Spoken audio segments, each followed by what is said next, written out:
Hello friends, मैं Vishal Singh BCom learning में आपका स्वागत है। आज principle of the business management के next important chapter advantage limitation of the planning. First आपको एडवांटेज ऑफ द प्लानिंग के विषय में किसी भी व्यवसाय को कौन कौन से बेनिफिट्स प्राप्त होते हैं। फर्स्ट आप देख सकते हैं advantage of the planning. Cooperation, हमेशा बिजनेस में समन्वय बनाई जाती है। जो बिजनेस के प्लान बनाते हैं दो विभागों में समन्वय बनाई जाती है। चीफ ऑफ अचीव गोल के लिए कोऑर्डिनेशन की जाती है। Promote growth and improvement, business को बढ़ाना और उसमें जो भी कमियां हैं उसमें सुधार करना। Develops ratio among management executive work, management अपने डेवलप्ड वर्क पर हमेशा काम करती है।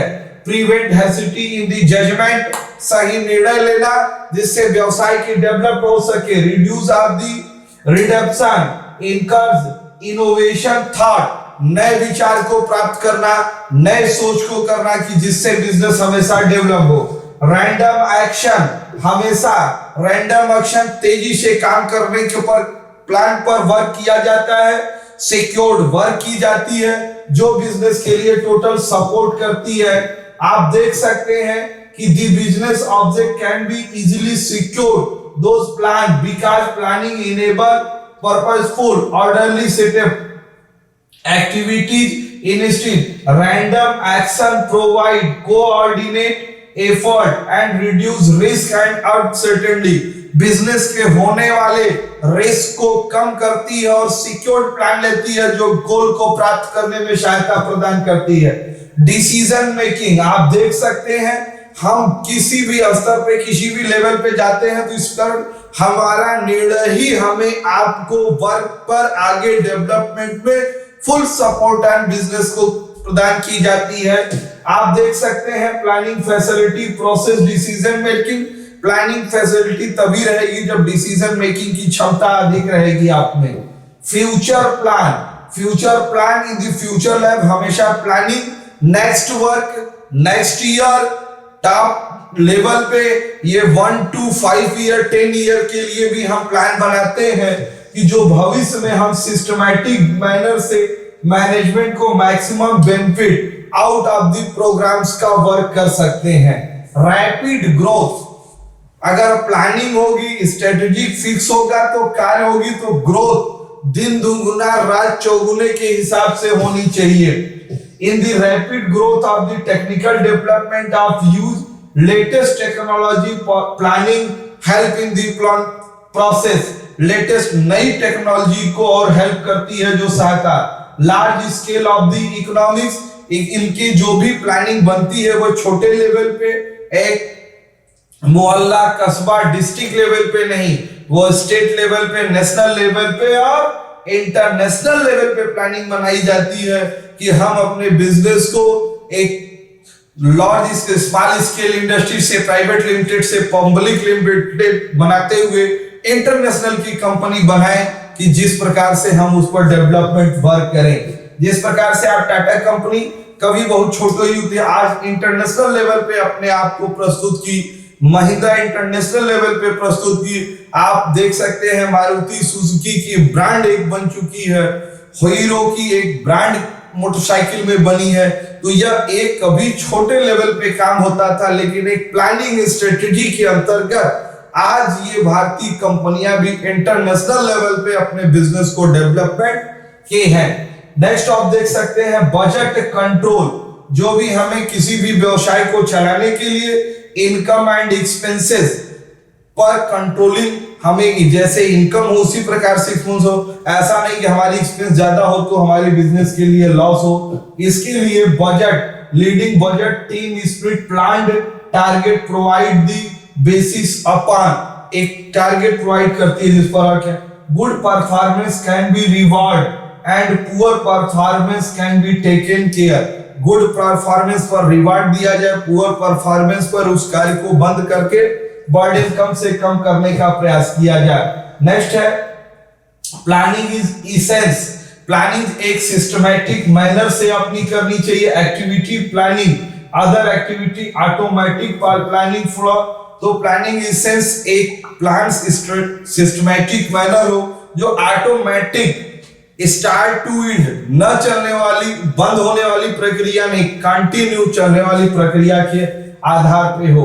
Greater utilisation, different order, different part सबको एक साथ मिला करके बिजनेस के डेवलपमेंट में वर्क के साथ रखने का कार्य किया जाता है।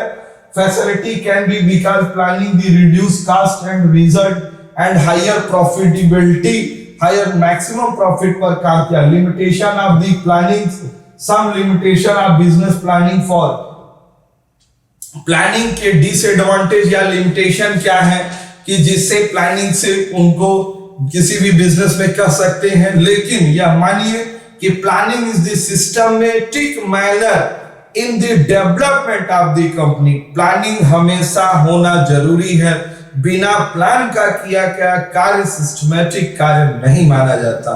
लेकिन प्लानिंग की डिसएडवांटेज या लिमिटेशन भी आप देख सकते हैं। एक्सपेंसिव डिवाइस, इसके लिए हम एक थाट बनाते हैं, एक टीम बनाते हैं, एक वर्क करते हैं, उस वर्क पर हमेशा खर्च होता है, इसलिए उस खर्च को कंट्रोल करने के लिए हम कर सकते हैं एक्सपेंसिव डिवाइस, या एक्सपेंस को इससे खर्चे बढ़ते हैं। In the expensive further the farming involve money energy, इसमें ज्यादा पैसे खर्च होते हैं। नेक्स्ट ऑफ देखिए हैवी कॉस्ट, जब किसी भी वस्तु के लिए आप प्लानिंग बनाएंगे तो उस पर लागत अधिक आएगी, जिससे कास्ट वैल्यू अधिक हो जाती है, जो इंटरनेशनल लेवल पे कास्ट पर ही इंक्लूड होती है और जो हमारे कंपटीशन के लिए घातक हो सकती है। Quick result effort of the planning programmes. Next है इमरजेंसी रिजिट, प्लानिंग एक निश्चित लकीर बनाती है, उसी के इर्द गिर्द हमें रह करके टोटल वर्क यहाँ पर करनी पड़ती है, ये पूरी टीम भी हमारी करेगी, तो इसी इर्द गिर्द रहती है। तो रिजिट एक लाइन खींच देता है, और प्लानिंग इस के अंतर्गत हम किसी व्यवसाय को एक निश्चित रिजिड होकर नहीं, उसमें फ्लक्चुएशन की संभावना के आधार पर ही चल सकते हैं। प्लानिंग लीड्स हमेशा एक सिस्टमैटिक कई लोगों की लीडरशिप पैदा करती है, जो आपस में ईगो टकराते हैं और जो बिजनेस के सपोर्ट में या बिजनेस के डेवलपमेंट में घातक। जैसे एम्प्लॉइयों का आपने एक लीडर बना दिया, प्लानिंग बना दिया, अब धीरे धीरे वहां लीडर एक ईगो की तरह से अपने आप को सुपरविजन करते हैं, जिनको आप मॉनिटर बना दिए वो अपने को हेड समझते हैं। नीचे वाले एम्प्लॉइयों से उनमें हमेशा आपस में distribution, team work, win, vision, coach ये टकराती है। तो planning Leeds of the probable result not assured of the goal. In the next of देखिए लास्ट आउट द मशीनरी और planning can not free bring forecasting method statistical data supplied. Planning statistical data नहीं है, ये machine की तरह से नहीं, व्यक्तियों के ऊपर काम की जाती है। नेक्स्ट है ओनली ये गुड्स या सामानों पर लागू नहीं होता, या व्यक्तियों के ऊपर लागू होती है, तो quality goods of the inputs के ऊपर हम वर्क कर सकते हैं।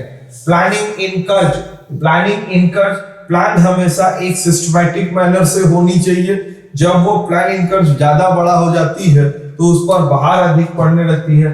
False sense security against risk of the uncertainty, हमेशा उस पर रिस्क की संभावना रहती है। इमरजेंसी डिमांड, प्लान किए हैं तो एक निश्चित समय पर पूरा होगा। आपातकाल स्थितियों में अगर किसी कारण से कोई डिमांड बढ़ गई और उसको आप पूरा करना चाहे तो प्लानिंग के अंतर्गत उस कार्य को हम पूरा नहीं कर सकते। On spot decision of the planning. Standing planning of the team, top, middle and in first level of the management. Long term plan करते हैं standing plan, standing short term plan होती है, स्टैंडिंग सिंगल यूज प्लान होती है, जो policy, procedure and budgets के ऊपर work करते हैं। Repetitive operation in operation plus plan loss in the significance, कई बार प्लान करने से वो प्लस होती है जो बिजनेस के लिए हमेशा प्रॉफिट के अलावा लॉस भी दे सकती। Advantage of and limitation of planning और या advantage and disadvantage of the planning के पूरे वीडियो देखे, इसके लिए मैं धन्यवाद करता हूं। आप अपने इस चैनल को लाइक, सब्सक्राइब एंड शेयर करिए कि ज्यादा से ज्यादा लोग प्लानिंग के विषय में जानकारी प्राप्त कर सके। Thank you.